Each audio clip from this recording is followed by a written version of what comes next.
Okay, let's dive into this. When you're just starting out in your career, looking ahead at literally decades of work, it kind of feels like you've got an endless supply of one specific asset: time. We all say we understand the value of time, right? We all nod our heads when someone tells us time is precious, but honestly, it remains the single most misunderstood asset in our early professional lives. In this explainer, we're going to break down exactly why that is and how reframing your relationship with time can absolutely change the entire trajectory of your career. Think about it.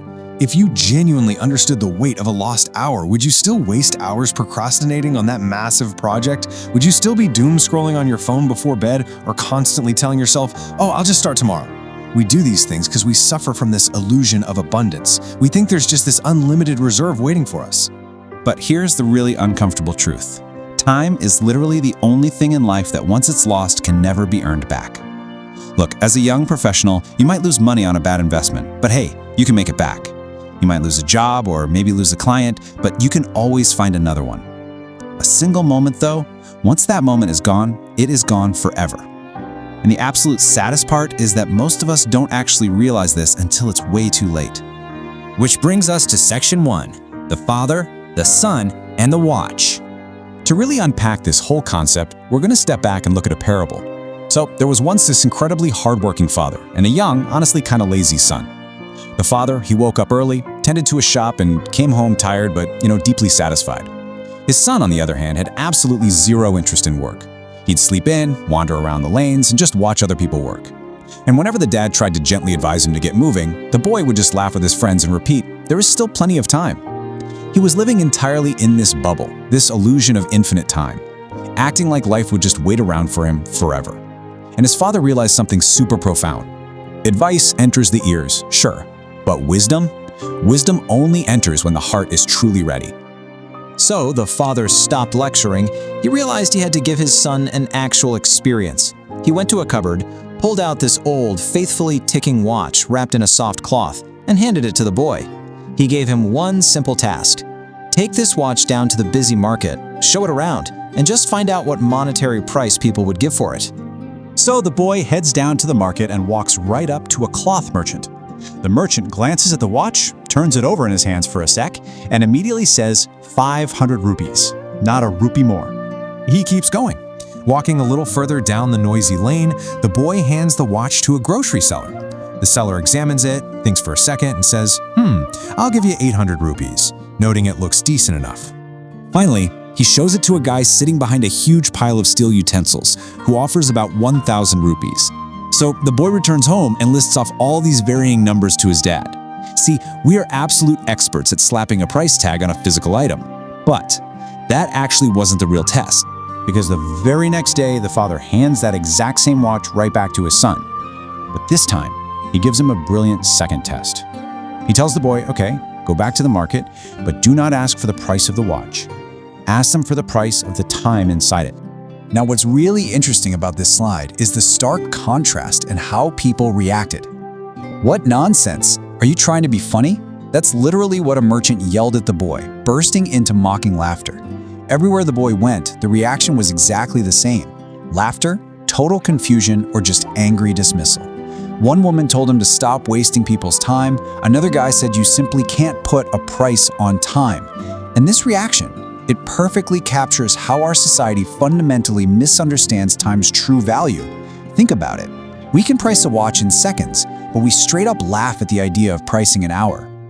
Which leads us to section 2, the old watchmaker's wisdom.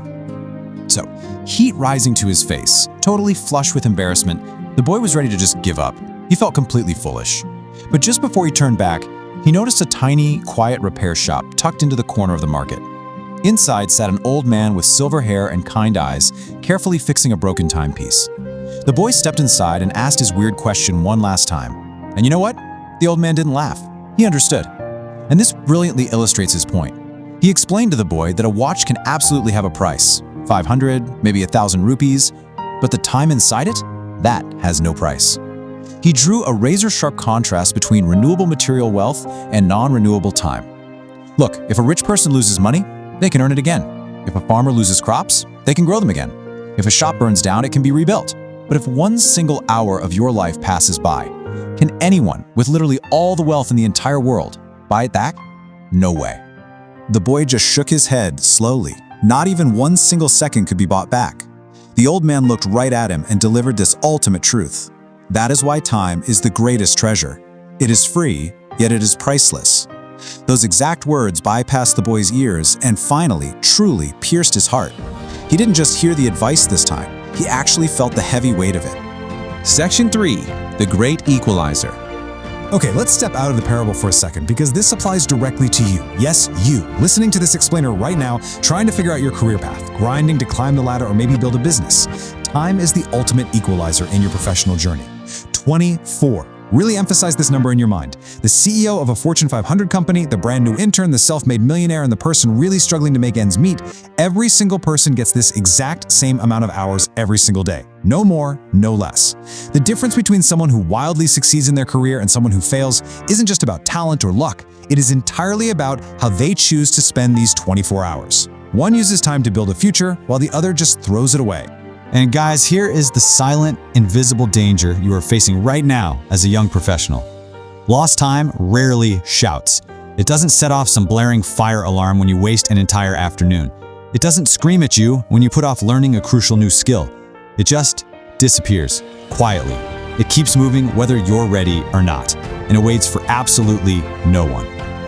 I want you to call out your own excuses right now. Oh, I'll start tomorrow. I'm still young. There's plenty of time. Come on, how many times have you used these exact phrases to justify putting things off? I really want to challenge you here. Think about how many hours this week alone you spent on things that added absolutely nothing to your growth, your peace, or your professional future. It's scary, right? Because slowly, those little delays become habits, and those habits end up shaping a weak, totally directionless career. Let's move to Section 4 and see how this builds into actionable steps. Stop waiting, start building. Listen, you cannot just passively listen to this and expect your life to magically change. The boy in our story didn't change because of a lecture. He changed through a deep personal realization, and you need that realization right now. Stop waiting for the perfect moment. So the crucial point is you need a concrete plan. Stop telling yourself there's plenty of time and start small today. Number 1, wake up just a little bit earlier tomorrow morning. Number 2, intentionally spend one less hour on distractions. Literally put your phone in another room if you have to. And number 3, pick up that book, start that project, or go have that difficult career conversation you've been avoiding all month. You've got to reinforce this truth in your mind. A meaningful life doesn't happen by chance. It becomes meaningful when you actually respect the hours you've been given. Every single hour you invest in yourself today builds the professional and honestly the person you are going to become tomorrow. Think about it. You can replace almost everything else in life, but you can never, ever replace a single moment that has already passed. Time is hands down the most valuable thing you will ever own. So, I'm going to leave you with a final provocative question. What is one thing, just one thing, you've been putting off that you will start today? Don't just think about it and move on to the next thing. Make a promise to yourself right now. Take immediate action in your career before another quiet, irreplaceable moment slips away. Your time is literally your life. Spend it wisely.